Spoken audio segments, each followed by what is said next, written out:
வேலை செய்யறோம் வேலை செய்யறோம் வேலை செய்யறோம் வேலை மறுக்கிறேன்.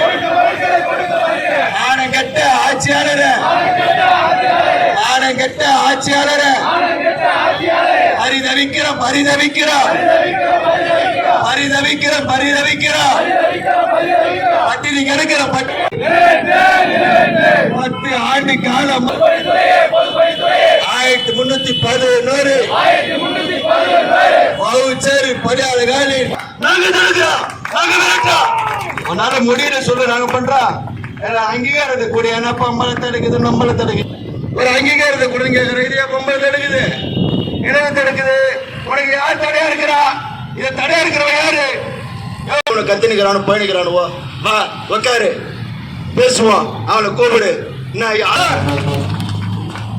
ஏதாவது ஒரு பொய் பொருட்ட பேசி பேசி குடும்பத்திற்கான அங்கீகாரத்தை நீ கொடுக்காத ஒண்ணு செய்ய முடியாது. ஒன்னால ஒண்ணு செய்ய முடியாது. ஒன்னால எங்களுக்கான உரிமையை நீங்க வழங்கலாம்.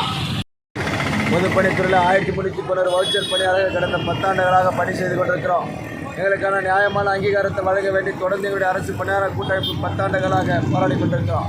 இந்த காங்கிரஸ் ஆட்சியாளர் வந்து 5 ஆண்டு காலத்தில் இதுவரையில் ஒரே ஒரு 1 ரூபாயை கூட ஏற்றி கொடுக்காம, வேலை செய்த கூலியை கூட பல மாதங்களாக வழங்காம பட்டினி போட்டு 15 ஊழியர்களை பலி கொண்டிருக்கிறாங்க. தொடர்ந்து எங்களுடைய அரசு பணியாளர் கூட்டமைப்பு நியாயமான அங்கீகாரத்தை கேட்டு போராடுறோம். இன்றைக்கு 2வது நாளாக எங்களுடைய தொடர் உண்ணாவிரத போராட்டம் உதயஞ்சல்ல நடந்து கொண்டிருக்கிறது. எங்கள் நியாயமான கூலியாக மத்திய அரசு கூலி 648 கேட்குறோம். முழு நேர தினக்கூலி பணியாளை வழங்க வலியுறுத்துகிறோம். 3200 கூலி சட்டக்கூலியை வெறும் 3000 கூலியை கொடுத்து எங்களுடைய குடும்பத்தை இந்த ஆட்சியாளர் சீரழித்து கொண்டிருக்கிறாங்க. எங்களுடைய போராட்டம் தொடர் போராட்டமாக நடந்து கொண்டிருக்கிறோம். இன்றைக்கு இந்த ஆட்சியாளர்களை அழைத்து நல்லதொரு முடிவை எடுக்க வேண்டும். இல்லை என்றால் நாளை வருகின்ற இந்த புத்தாண்டை ஒரு கருப்பு புத்தாண்டாக எங்களுடைய அரசு பணியாளர் கூட்டமைப்பு முதல் இல்லத்தை முற்றுகையிட்டு பெரும் போராட்டத்தை ஏற்படுத்த நாங்கள் முடிவு செய்திருக்கிறோம். எங்களுடைய பணியாளரை மீட்டெடுக்காத வரை தொடர்ந்து எங்களுடைய போராட்டம் தொடர்ந்து கொண்டே இருக்கும்.